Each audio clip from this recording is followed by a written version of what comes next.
اعوذ باللہ من الشیطان الرجیم بسم اللہ الرحمن الرحیم قال اللہ قرآن حکیم لقد ارسلنا رسولنا بالبینات وانزلنا معهم الکتاب والمیزان لیقوم الناس بالقسط۔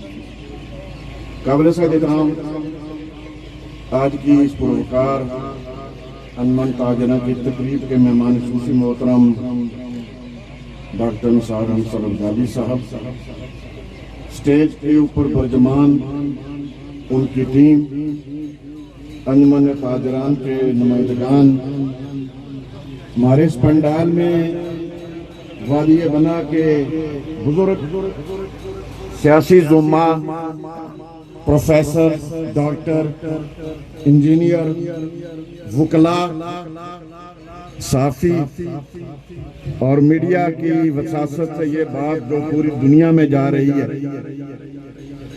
قابل سعادت احترام سامعین مکرم، یہ ہمارا انتخابات جو بنیادی طور پر آج نمائندے منتخب ہو کے آئے ہیں، سارے لوگوں نے یہ انتخاب دیکھا ہے اور شاید بڑے وقفے کے بعد ایک انتخابی پروسیس سے ہوا ہے۔ بظاہر شہری بازار کا تھا لیکن لگتا عالمی قسم کا تھا۔ امریکہ سے خبریں جاری ہو رہی تھی، یورپ سے خبریں جاری ہو رہی تھی، اٹلی سے تجزیے لگ رہے تھے، جرمنی سے کامیابی اور ناکامی کے نتائج، شاید کوئی انڈیا سے نہ آیا ہو، باقی سارے ممالک سے۔ گویا یہ عالمی اور بعض اوقات سیاسی زعما نے بھی اپنے تعاون اور سارے مددگار اس میں شامل کی ہے۔ میں سب سے پہلے تو ان بھائیوں کو مبارکباد دیتا ہوں اور اصل مبارکباد میں تاجر برادری کو دیتا ہوں، جنہوں نے باوقار طریقے سے، خوبصورت پیرائی سے یہ 500 تاجر، ان سب نے محنت کی اور پھر ان کی ساتھ شفقت کرنے والے، محبت کرنے والے سیاسی زعما۔ ایک دو دن مجھے یہاں آنے کا موقع ملا، میں نے بھی دیکھا کہ بڑے بڑے بزرگ یہاں جموں مار کے بیٹھے ہوئے ہیں اور جناب انتخابات پر تبصرے اور نظر کر رہے ہیں۔ ان سارے لوگوں کا بھی شکریہ۔ میں اپنے بھائیوں کو بڑی خاص بات کی طرف توجہ دلاؤں گا۔ آج کی جو یہ مجلس ہے، یہ حلف برداری، اور حلف میں آپ نے 3 چیزوں کا اللہ کے سامنے ہماری موجودگی میں اعلان کیا۔ پہلا اعلان آپ نے یہ کیا کہ ہم اللہ اور رسول کی محبت اور عزت اور احترام کو ہر چیز پر مقدم رکھیں گے۔ یا کبھی پروفیسر عبداللہ صاحب سے پوچھ بھی لینا کہ اس کو مقدم رکھنے کا مطلب کیا ہوتا ہے، اور مقدم رکھنے کی پوری کوشش کرنا۔ دوسرا آپ نے یہ اعلان کیا ہے کہ کشمیر کی آزادی کے لیے عملی جدوجہد میں ہم ہر موقع پر اپنا تعاون دیں گے، اور اس تحریک کو بھی یاد رکھنا ہے۔ ایسا نہ ہو کہ احتجاج کا دن ہو اور آپ کو یاد کرانا پڑے کہ آج احتجاج ہے۔ اور تیسری بات جو آپ نے کہی ہے کہ ہم اپنے انجمن تاجران کے دوست احباب کے کاموں کے لیے اور دوڑ دھوپ کے لیے، یہ ملکاتی بندوق میں حرکت کرنا، کوئی 5 منٹ کا موقع دیں، حرکت نہ کرنا۔ آپ نے دوڑ دھوپ کرنی ہے۔ کسی وقت کوئی آپ کا تاجر، چھوٹا سا تاجر ہو جس کی ریڑھی ہے، وہ بھی اگر رات کے 1 بجے آپ کو آواز دے تو خوبصورت لہجے میں بولنا ہے کہ میں آ رہا ہوں۔ مت یہ کہنا کہ پہلے نام بتاؤ، گاؤں بتاؤ، برادری بتاؤ اور پھر میں آتا ہوں۔ یہ پروسیس نہیں ہونا چاہیے۔ اللہ نے آپ کو عزت دی ہے اور آپ اب اس کا حق ادا کرنا ہے، اور حق ہے کہ انجمن تاجران کے جتنے مسائل ہوں، اس شہر کے جتنے مسائل ہوں، شہر سے معلق لوگوں کے جو مسائل ہوں، جتنے بھی، اس کے لیے آپ نے جدوجہد کرنی ہے۔ حضور نبی کریم صلی اللہ علیہ وسلم نے فرمایا کہ کوئی سائل تمہاری دہلیز پر آ جائے، آپ اس کے ساتھ چلے جائیں، معاملہ حل ہو یا نہ ہو، آپ کو حرم میں اعتکاف کرنے سے زیادہ ثواب ملتا ہے، صرف چلے جانے سے۔ اب چلے جائیں، کیسا بھی سائل ہے، مسائل ہوں گے، یہ 2 منٹ یہ بھی روک دیں جی، کس نے اجازت دیا کھانے روک دے کھانے کو؟ تو آپ اس کے ساتھ چلے جائیں، آپ کی جدوجہد اس میں کاؤنٹ ہوگی، اور آپ کا کام ہے کہ آپ روزانہ کی بنیاد پر سب سے پہلے تو آپ یہاں دفتر ایک آپ نے پتہ نہیں مطالبہ کیا ڈاکٹر صاحب سے پولیس والے، ویسے تو پولیس والوں سے احتیاط برتنی چاہیے، اور کھریٹا میں 5-10 ٹریفک کے ہیں، اس سے ہم پہلے تانگے، وہ تو ہم چاہتے ہیں کوٹی چلے جائیں، وہ سوائے بتا خوری کو کچھ نہیں بے بھائی کرتے، کیا مطالبہ؟ میں سمجھتا ہوں کہ آپ ان مطالبات جو آپ نے کیے ہیں، جس میں کالج، سکول اور آپ کی یونین اور دیگر تعمیری کام، اس کے لیے آپ کی جدوجہد، اور آپ ان سارے لوگوں کے لیے آپ محنت کریں اور مشقت کریں، ایک ایک ساتھی کے پاس آپ کی جدوجہد ہونی چاہیے۔ تو انشاءاللہ اس دفعہ تو آپ کو تعارف کرانا پڑا کہ میں انعام الحق ہوں، میں شاہجہان بٹ ہوں، آئندہ الیکشن ہوں تو آپ کے کام تعارف کرنا، آپ کا کردار تعارف کرنا ہے اور آپ کا اخلاص تعارف کرنا ہے۔ تو اس طرح میں 2-3 باتیں ڈاکٹر صاحب سے کروں گا، ذرا متوجہ چاہتا ہوں یہ کافیوں سے، اس لیے کہ ڈاکٹر صاحب آپ حکومت کے نمائندہ اور ترجمان ہیں۔ پہلی بات ہے کہ گلہ شکوہ آپ سے اس لیے نہیں ہو سکتا کہ آپ کی حکومت عدم استحکام کا شکار ہے، اور اس عدم استحکام میں سب سے زیادہ جو آواز اٹھائی وہ ہماری جماعت نے اٹھائی کہ یہ اسلام آباد والے عدم استحکام پیدا نہ کریں، کسی اور نے نہیں اٹھائی، اور ہم نے یہ کہا کہ ریاست کے فیصلے ریاست کو لوگوں کو کرنے دیں۔ یہ کیا مجال ہے کہ 2 سال کے اندر 3 وزیر اعظم، وہ کیا سیٹ اپ بنائیں گے، کیا بات کریں گے؟ اس طرح میں سمجھتا ہوں کہ آپ کی جدوجہد ٹھیک کہا آپ نے کہ 5 سالوں کے بعد چیک کرنی چاہیے۔ ابھی یہ باقی جو اس طرح کے معاملات ہیں وہ پرانے معاملات اس کے ساتھ نہیں جوڑنے چاہیے۔ مکرم ڈاکٹر صاحب نے بہت ٹھیک بات کی ہے کہ ایک رویہ ہے کہ جو مطالبے مجھ سے ہوئے ہیں سارے منظور، ایک یہ بات ہے کہ جو مطالبہ ہو سکتا ہے اس پر میں محنت کروں گا، بالکل درست بات ہے، اور بالکل ہمیں احساس ہے ڈاکٹر صاحب کہ جس طرح عدم استحکام ہے، آپ تو کہہ رہے ہیں کہ 3 سال شاید بڑے اچھے ہو جائیں گے، مجھے تو پاکستان کے بدلتے ہوئے حالات میں کچھ نظر نہیں آتا۔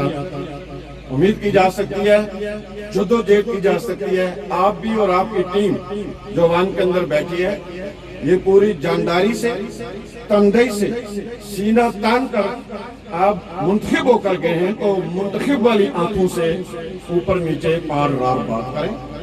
یہ ریاست ہے اور آزاد ریاست ہے، کسی سے بھیک مانگا ہوا نہیں۔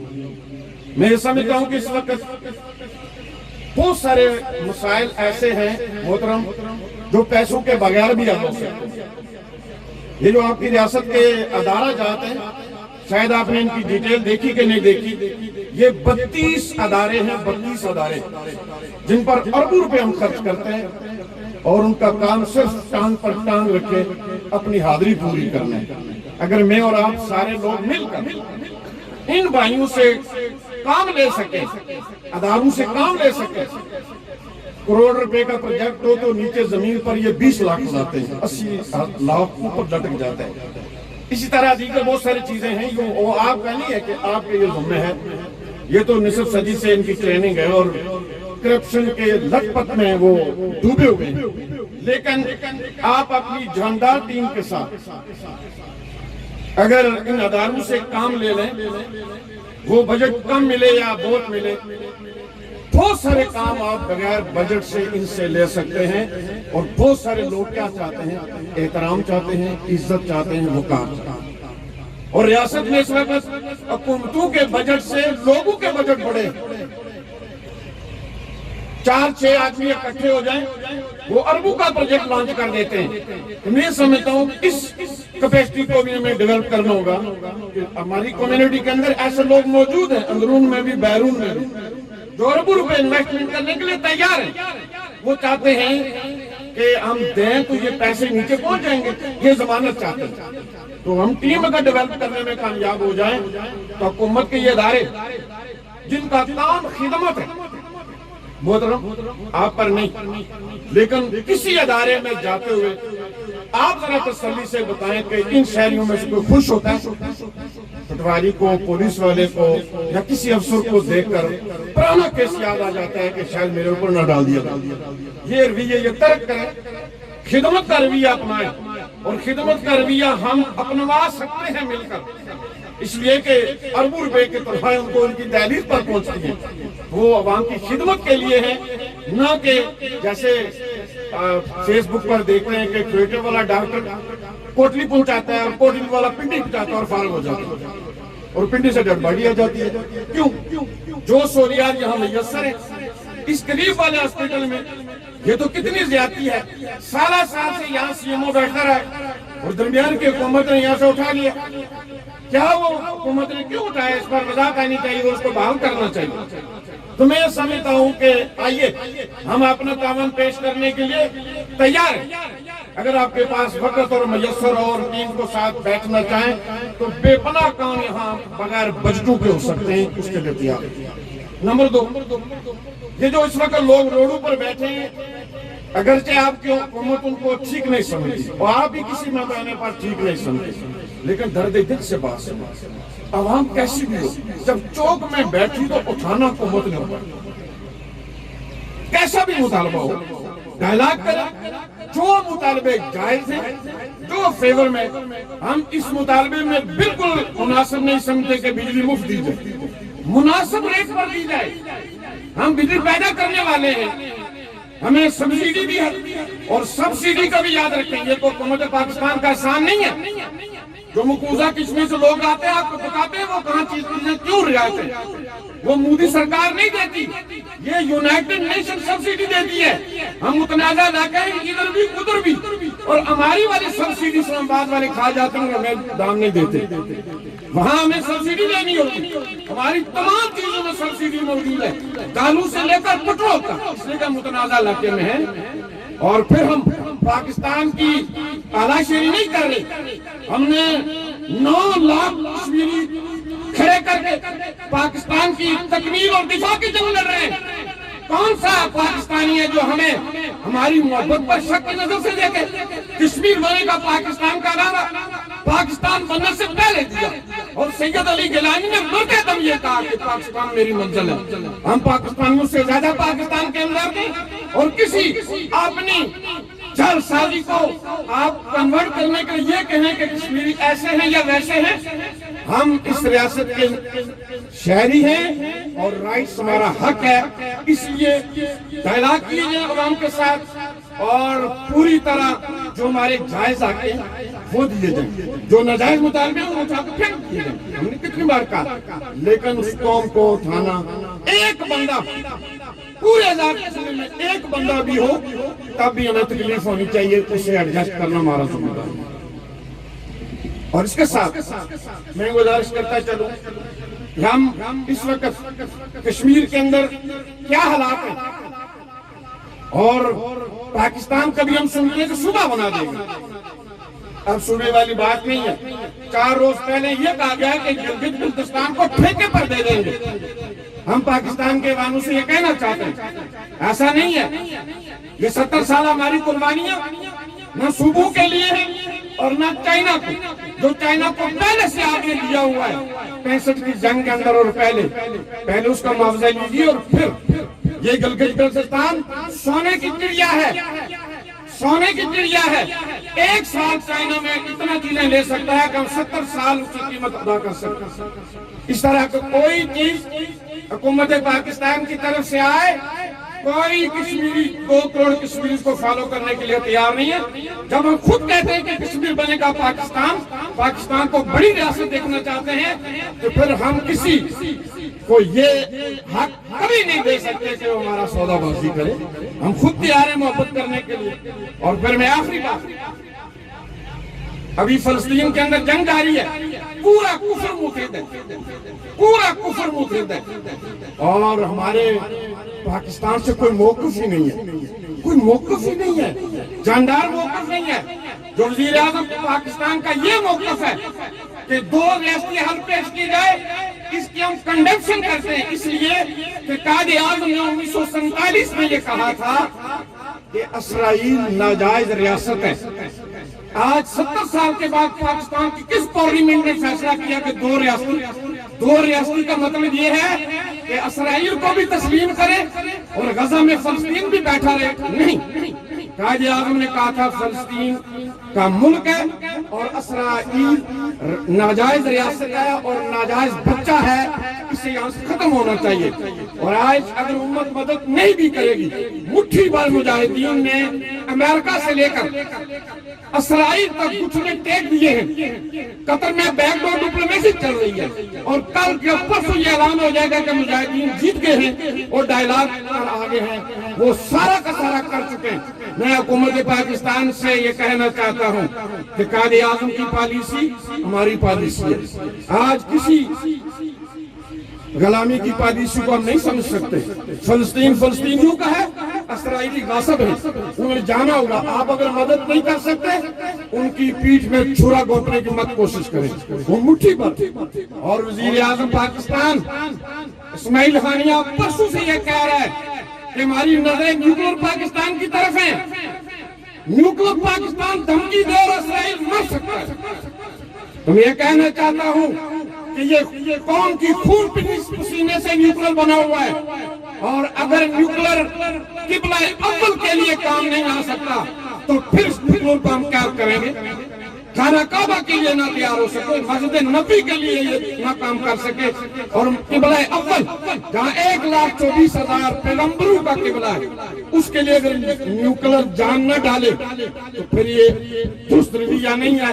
یہ موقع ہے پاکستان کو بڑا عظیم امریکہ کے مقابلے میں ملک بننے کا، اور فلسطینی اس طرف پاکستان کی طرف دیکھ رہے ہیں۔ تو میں آپ کی وساطت سے دوں کہ آپ میرے بھائی ہیں اور آپ منتخب ہیں اور اس اسمبلی میں بیٹھتے ہیں، اور اب تو آپ سارے مل جل کر بیٹھے ہیں، اکیلے بھی نہیں، آپ مل جل کر بیٹھے ہیں۔ اب بھی اگر کوئی جاندار فیصلے نہ ہوئے تو پھر کیا ہمارا نیچے والوں کا قصور ہے یا اوپر والوں کا؟ گویا ان چیزوں کا خیال رکھیں اور پھر آپ جدوجہد جاری رکھیں۔ اس حلقے کے اندر کام کرنے کے لیے جہاں آپ کو کسی قسم کی ضرورت ہے، بلا روک ٹوک ہم 24 گھنٹے آپ کے ساتھ تعاون کرنے کے لیے تیار ہیں۔ تعمیر و ترقی کے لیے، انسانیت کے لیے، محبت کے لیے، جدوجہد کے لیے اور عوام کی خدمت کے لیے ہم اداروں کو ٹھیک کرنا بھی جانتے ہیں۔ آپ کے سامنے ہمارے تعلیمی ادارے ہیں، 5,000 سے تنخواہ نہیں ملتی تو وہ پورے 3 بار بورڈ ٹاپ کر چکے ہیں۔ کیا کوئی سسٹم نہیں ہے کہ پوچھا جائے 1.5 لاکھ تنخواہ لینے والے بزرگوں، آپ کے بچے 73 میں سے 72 فیل ہو جاتے ہیں تو 1 سال کو کیسے پاس کرنے کی ہمت ہوتی ہے؟ یہ چیک اینڈ بیلنس کا نظام ہو تو انشاءاللہ اسی بجٹ کے اندر میں نے کہا کہ بجٹ لوگ دینے کے لیے تیار ہیں۔ وہاں 5-7 کلومیٹر لوگوں نے سڑک بنا دی ہے، جگہ جگہ پر لوگ آپ کے لیے آسانیاں پیدا کر رہے ہیں۔ آپ آگے بڑھ کر ان لوگوں کو بھی ساتھ لگائیں اور اپنی جہاں 60-70 کلومیٹر گن رہے ہیں وہاں لوگ بھی آپ کو 60-70 کلومیٹر دینے کے لیے تیار ہیں۔ تو کوئی مسئلہ نہیں رہ سکتا، ہمیں ایک دوسرے کے ساتھ تعاون کرنا درکار ہوگا۔ وآخر دعوانا الحمدللہ۔